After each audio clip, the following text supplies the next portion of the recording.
Sobat Desa Kutuh, kembali lagi bersama saya Regina di program Profil Pemuda.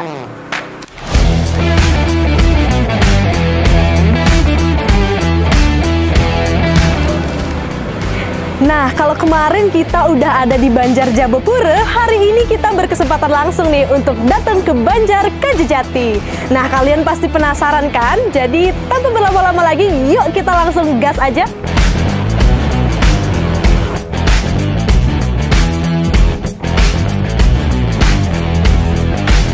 Nah, sekarang kita udah bersama dengan Ketua STT dari Banjar Kajejati nih. Halo Bli, mungkin bisa diperkenalkan Bli, sekarang ini kita udah sama Bli siapa dan kalau boleh tahu nama STT-nya apa sih Bli?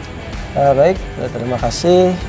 Perkenalkan, nama saya Igede Adi Mahakrisna, biasa dipanggil Baron. Untuk saat ini saya dipercaya sebagai Ketua Seketurune Yuwana Dharma Santi Banjar Kajejati Desa Adat Kutuh. Bli, dari selaku Ketua STT dari STT Yuwana Dharma Santi, mungkin kalau boleh tahu Blinya udah menjabat berapa tahun nih Bli? Kalau untuk jabatan kurang lebih sudah 2 tahun pas ya untuk tahun ini. Oke, selama 2 tahun masa jabatan Bli nih, kalau boleh tahu kira-kira jumlah anggota dari pemuda-pemudi yang ada di STT Yuwana Dharma Santi ini berapa sih Bli? Sepengetahuan saya untuk jumlah Seketurune yang ada di Banjar Kajejati ini sekitar 150 orang sih, untuk pemudanya sekitar 80-an dan pemudinya 70 sekian. Oke, 150. Berarti ini jumlahnya ternyata nggak kalah jauh juga sama STT-STT yang lain ya, ternyata cukup besar juga. Nah, dengan jumlah yang segitu nih Bli, kalau boleh tahu dari kacamata Bli selaku Ketua STT, gimana sih Bli keaktifan dari pemuda-pemudi yang ada di Banjar ini? Apakah terbilang sangat aktif, cukup aktif, atau kurang aktif nih kira-kira? Baik, terima kasih. Terkait dengan keaktifan daripada Seketurune ini merupakan salah satu masalah terbesar kami di Seketurune Yuwana Dharma Santi. Mungkin masalah ini terjadi karena perbedaan dari tempat-tempat pergaulan ya, karena tersebar di sekitar ada 4 wilayah, sehingga agak cukup sulit untuk berbaur secara langsung dalam berbagai kegiatan Seketurune. Jika ditanya keaktifan, ya mungkin kurang lebih 50% lah. Oke, ternyata struggle dari masing-masing Banjar ini sama aja ya kayaknya, mungkin karena kesibukan juga.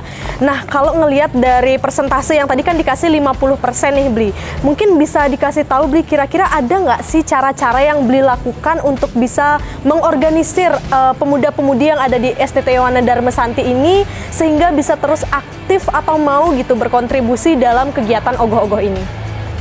Terkait dengan upaya kami, tentu saya selaku pengurus tidak henti-hentinya untuk selalu mengingatkan di grup Seketurune untuk selalu hadir dan berkontribusi dalam setiap kegiatan Seketurune. Dan saya juga sangat mengapresiasi kepada seluruh teman-teman saya yang sudah mau aktif berdasarkan keinginannya sendiri untuk datang ke Banjar. Untuk kedepannya saya juga berencana untuk membuat sebuah program, yaitu dengan membuat sebuah pernyataan tertulis yang diketahui oleh orang tua dari pemuda-pemudi tersebut, sehingga orang tua juga secara tidak langsung ikut bertanggung jawab untuk selalu mengingatkan anak-anaknya untuk datang ke Banjar. Oke, berarti dari Blinya ini udah mulai menyusun nih ya strategi-strategi biar nanti pemudanya lebih aktif. Semoga nanti strateginya bisa berjalan lancar atau mungkin bisa ditiru nih sama STT-STT yang lain. Nah Bli, kalau melihat dari proses pengerjaan ogoh-ogoh, mungkin ada yang penasaran nih Bli, bisa di-spill sedikit kira-kira sejauh ini udah berapa sih besaran biaya yang dikeluarkan sama STT Yuwana Dharma Santi ini dalam proses penggarapan ogoh-ogoh? Seperti yang bisa kita lihat di belakang sini, mungkin untuk presentasi penyelesaian mungkin udah 70% ya. Untuk 70% ini paling seingat saya sudah sekitar angka 25 jutaan. Oke, 25 juta ya. Mungkin teman-teman yang mendengar angka itu ada yang berspekulasi itu angka yang tinggi, ada yang mungkin wah ternyata hemat juga ya buat ogoh-ogoh beda-beda. Nah, mungkin yang terakhir nih Bli, dari kacamata Ketua STT atau mungkin perwakilan pemuda, ada nggak sih harapan yang pengen Bli sampein kepada pemerintah Desa Kutuh terkait dengan kegiatan ogoh-ogoh ini?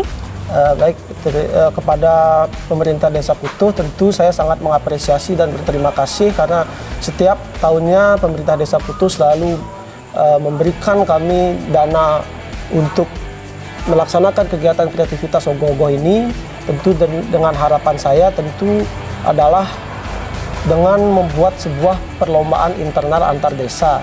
Mungkin dari penilaiannya nanti bisa dilihat berdasarkan penilaian dari Kabupaten Badung, sehingga nanti dengan diadakannya lomba tersebut juga mungkin ada hadiahnya sehingga memotivasi kami di Seketruna untuk membuat ogoh-ogoh yang lebih baik lagi untuk kedepannya.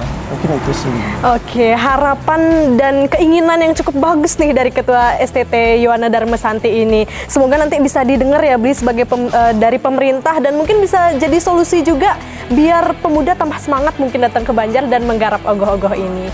Nah mungkin itu aja Bli pertanyaan dari kita, dan mungkin nanti lebih jauh kita bakal tanya-tanya langsung sama arsitek dari perancangan ogoh-ogoh ini. Oke, terima kasih Bli. Oke, kalau tadi kita udah nanya-nanya dengan Ketua STT dari STT Yohana Darmasanti, sekarang kita berkesempatan nih untuk nanya-nanya langsung sama arsiteknya atau mungkin yang lebih dikenal sama undaginya. Nah, Bli mungkin bisa perkenalan dulu nih Bli. Sekarang kita udah sama dengan Bli siapa sih? Baik, makasih. Nama saya Made Chandra Hartana, biasanya di Banjar dipanggil Deklan. Saya di arsitek, nggak sendiri. Saya salah satunya, juga ada Dekkong, biasanya dipanggil Dekkong di sini. Ada juga Citos, gitu. Oke, berarti akrabnya Bli Deklan nih ini ya. Oke, Bli Deklan mungkin selaku arsitek bisa diceritain nggak sih sekilas tahun ini di tahun baru Saka yang ke-1947 ini STT Yohana Darmasanti ini ngangkat tema apa sih? Dan kira-kira ada nggak sih filosofinya sedikit kenapa bisa ngangkat tema itu? Oke, baik. Untuk tema tahun ini Segara Male itu diambil ceritanya dari kisah Mahabharata, khususnya di setelah perang Batarayuda gitu. Dikisahkan Dewa Baruna bersemedi karena lautan itu tercemar dengan darah. Karena sehabis perang itu mayat-mayat banyak yang dibuang ke laut dan darahnya itu mengalir ke laut. Nah, setelah Dewa bersemedi, diketahuilah bahwa itu adalah darah Duryodhana gitu. Jadi darahnya itu dibangkitkan lagi menjadi sosok raksasa yang bernama Detya Matsya Bhairawa gitu. Oke, mungkin berarti diambilnya dari cerita Mahabharata nih Ki ya? Iya, benar. Oke, kalau mungkin cerita Mahabharata itu nggak cuma terkenal di Bali, tapi juga di mana-mana ya. Jadi kayaknya menarik banget nih tema yang diangkat. Apalagi kita terkenal dengan Pantai Pandawa, ada unsur-unsur lautnya, temanya juga ada unsur-unsur lautnya. Oke, Bli, itu kan tadi terkait dengan tema. Nah, kalau terkait dengan waktu pengerjaannya, kira-kira ada nggak sih target-targetnya berapa lama sih ogoh-ogoh ini ditargetin bakal selesai? Untuk pengerjaan kita sudah start dari bulan Desember. Target kita sih tanggal 3 ini sudah rampung sebelum penjurian dari Badungnya gitu.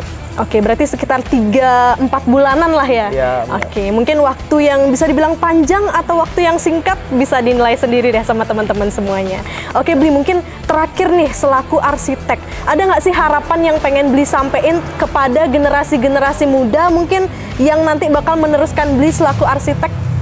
Untuk generasi muda ya, mungkin untuk kedepannya yang sekarang sudah berkecimpung dalam ogoh-ogoh ini diteruskan dan digali lagi keahliannya untuk pengerjaan ogoh-ogohnya biar nanti ke depan biar bisa regenerasi seperti itu. Oke, mungkin harapan Blinya biar nggak putus ini nanti ya tradisinya. Oke, mungkin itu Bli sekian pertanyaan yang bisa kita tanya-tanyain. Makasih banget loh udah dikasih sedikit bumbu-bumbu informasi mengenai tema yang diangkat sama STT Yohana Darmasanti. Oke, terima kasih Bli. Ya, sama-sama.